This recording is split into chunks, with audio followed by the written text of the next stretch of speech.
Today we are going to talk about shadow work. And I know that this is a buzzword right now, right? Like a lot of people are becoming awakened to this idea of deeper consciousness. And with it, all of these new age ideas and like metaphysical, like metaphysics and science and all this stuff, I feel like a lot of people don't really know what these buzzwords actually mean. I feel like a lot of people are very new to this journey and they don't really understand and they just want to make content. That is not why I'm here. My name is Makala.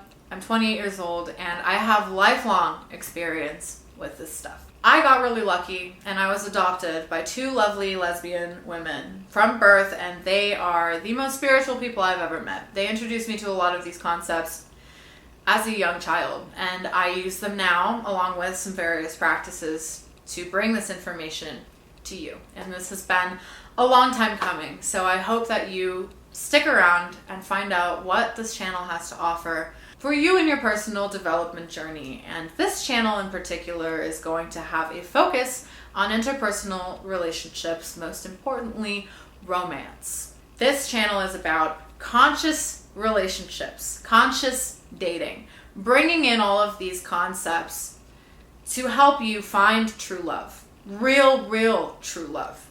And here's the ticket. The ability to have true love in your life actually starts with you.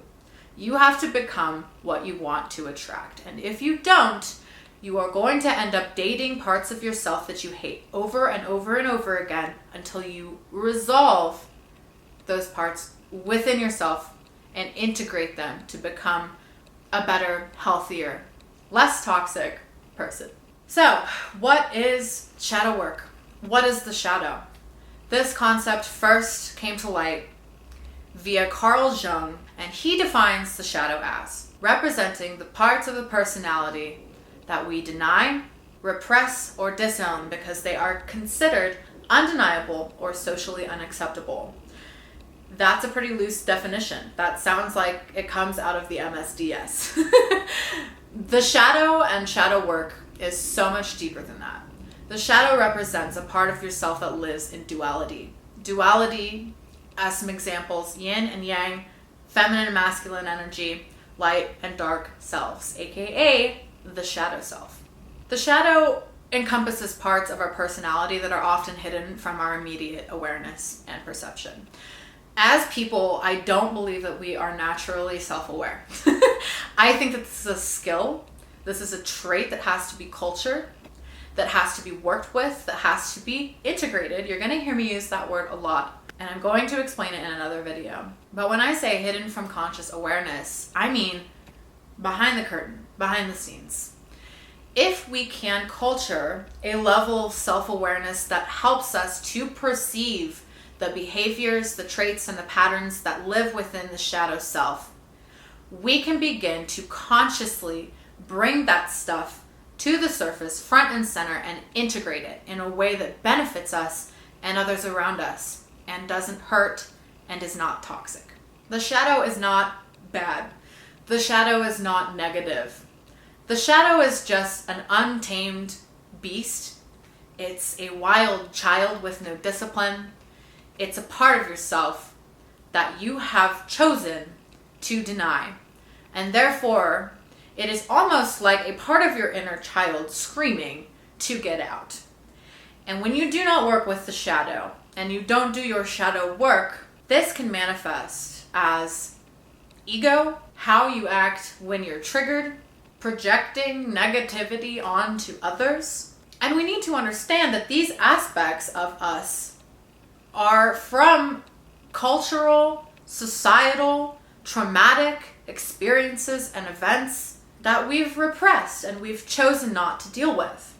Shadow work is all about bringing these things to light and dealing with them.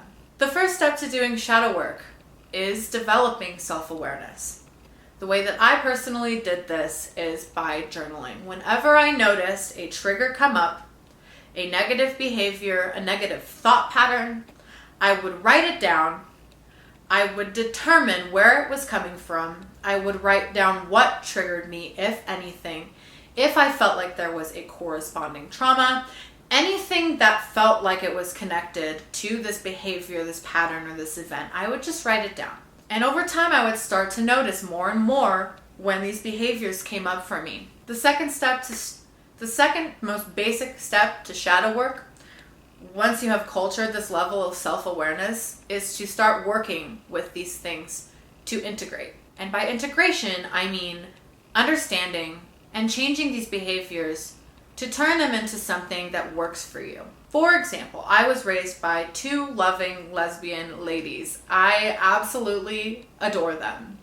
But growing up, I was born in the mid-90s when it was not necessarily okay to be gay. As a result, I watched my parents battle for their own existence in a number of ways, but one of the most prominent ones was how they interacted with powerful men. My parents are thought leaders. They are people of promise and fortitude. And let me tell you, they did not just land in those positions haphazardly. They fought tooth and nail to be the people that they are. They have long since taken a step back from these more powerful positions, one of my parents in particular. And it's been really interesting to watch them over time integrate their own shadow aspects. The one that I learned from them was toxic masculinity. And yes, women can also exhibit behaviors of toxic masculinity. Interesting, right? Now that's crazy. In the face of powerful men, my parents had to develop a level of protection around themselves. They had to develop dominant characteristics that were often forceful. In talking to these powerful figures, in order to be heard, my parents had to dominate conversations. They had to work themselves to the bone to exceed the expectations of every man in business that they ever met. I watched one of my parents in a board meeting as I was sitting there at age 4. All of the men at the table were just talking, not listening. She was trying to start the meeting. I watched her make eye contact with every single one of them with the most serious, rather scary look on her face. And a few of them noticed and maintained eye contact with her, waiting for her to start the meeting. A few seconds went by, and as the rest of the table continued the conversation, I watched her pick up and slam her notes onto the table with such force that the room shook and immediately went quiet. That is how she had to interact with these groups of people. And I learned from an early age that this was the way that you were heard. This is the way that you could gain access to conversations with powerful people. And as an entrepreneur, this has always been essential to me. For the longest time before I recognized this as a shadow aspect, I was loud, I was arrogant, I was dominating conversations and attempting to forcefully dominate conversations with men even upon first meeting them. I had the firmest handshake, the loudest voice, and honestly, it was pretty freaking irritating to everyone around me. And I realized that I was actually so far out of balance by maintaining this toxic level of masculinity that I was not able to lead with the empathetic, compassionate parts of my feminine to provide information in this space about life, about love, about empathy, about self-help, about integration, about these concepts that are innately healing. I started to notice these behaviors, take note of them actively every day with a high level of self-awareness. And I worked very hard to balance it out with divine feminine traits. And over time, it started to work. I am still battling this particular part of myself and my shadow every single day, but I catch myself every time a behavior like this comes up, and it has served me so well in my relationships, in my interpersonal connections, in networking, in just about every way, and even when I come to you talking on this camera right now as you see me. So because this is a relationship-oriented channel, we have to talk about how the shadow shows up in your romantic relationships and what might happen if it's not worked with and integrated. If you are not working with your shadow, doing your shadow work, The likelihood of you projecting these shadow behaviors, traits, and patterns onto the person you are in a relationship with is very high. It is almost guaranteed that you will do this. If you are not integrating your shadow and doing your shadow work outside of having romantic relationships when you are single, what is going to happen is you attract what you put out. This is true in just about everything. It is simply a law of the universe, the law of attraction.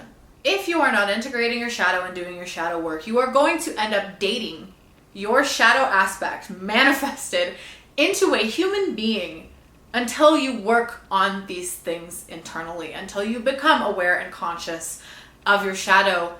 This is going to manifest as an actual person, a shadow person that you will be in a romantic relationship with, and it will be very, very hard to get out of it because it is really difficult to integrate your shadow and do this shadow work when the other person that you're dating is exhibiting these behaviors on such a high level that what you essentially end up doing is projecting on each other, playing the blame game back and forth all freaking day until you develop this insane amount of resentment for each other.